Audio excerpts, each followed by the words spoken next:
GBV risk mitigation, what you need to know. When you respond to a humanitarian emergency, you need to know how to take action and carry out your responsibility to reduce GBV risks that may occur in your area of work. GBV specialized programming and GBV risk mitigation interventions across sectors are life-saving. This video is a starting point to answer 3 questions. Why do operations need to integrate GBV risk mitigation interventions across all technical sectors and areas of work? Who is responsible for putting in place GBV risk mitigation measures? And what do operations need to do, including at the onset of an emergency? Gender-based violence, or GBV, is a severe violation of human rights and a major public health concern affecting all societies. In line with UNHCR's core protection mandate, operations must systematically address root causes of GBV, reduce exposure to GBV risks faced by persons of concern to UNHCR, and ensure that all GBV survivors have access to appropriate and quality specialized services. Why do operations need to integrate GBV risk mitigation interventions across all sectors and areas of work? It is part of ensuring that protection is at the center of everything we do. It is also an interagency commitment to integrate GBV risk mitigation interventions in all programs and procedures, as well as strategies and policies of all humanitarian actors. This includes all sectors and clusters. Mainstreaming GBV risk mitigation refers to 1. Integration of GBV risk mitigation interventions across all technical sector programming and other areas of work, and 2. Ensuring all members of the workforce know how to safely handle disclosure of a GBV incident and referrals to available GBV services. From the onset of an emergency, prioritize the implementation of GBV risk mitigation measures in all aspects of your work.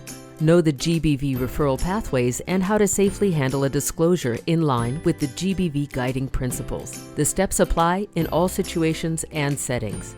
In October 2020, UNHCR launched its policy on the prevention of, risk mitigation, and response to gender-based violence. Implementation of the new policy and its core actions, including Core Action 2 on GBV risk mitigation, is part of mandatory compliance for all sectors and clusters in the field. So who is responsible for addressing GBV risk mitigation? Trained and qualified GBV and protection personnel work on specialized programming, prevention, and response. All staff have a responsibility to work on mitigating the risk of GBV in their area of work. Know your role, such as in program, shelter, NFIs, WASH, education, livelihoods, cash, or public health, and proactively reduce exposure to GBV risks within your area of responsibility. Refer to core guidance documents to inform your work and coordinate with GBV and protection colleagues to jointly address GBV. Support the dissemination of coordinated messaging on GBV, including disseminating information on available services through sectoral channels engaging community members. What do operations need to do, including at the onset of an emergency? See the essential actions listed by sector in the GBV guidelines. Here are a few examples. Train all new and sector staff on GBV risk mitigation and safe disclosure.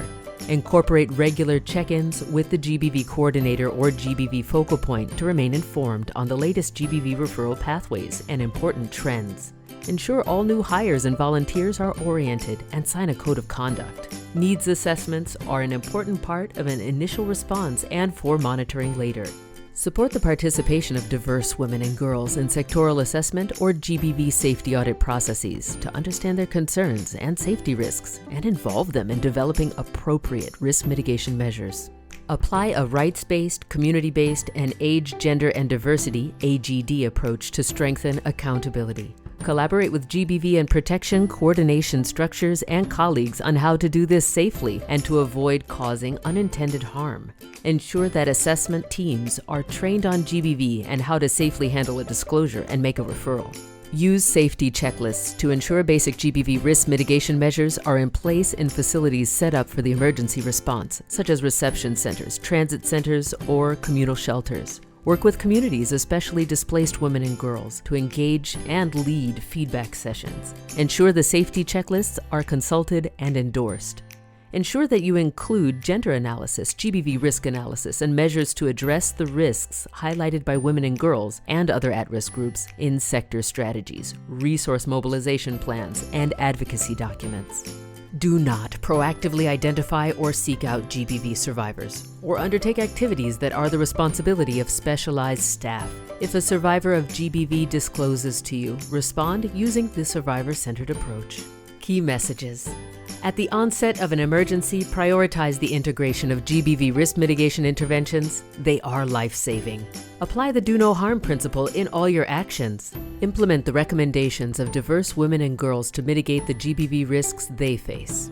Ensure all sector and cluster staff, volunteers, etc. are trained on GBV risk mitigation, how to safely handle disclosures of GBV incidents, and make referrals to appropriate GBV services.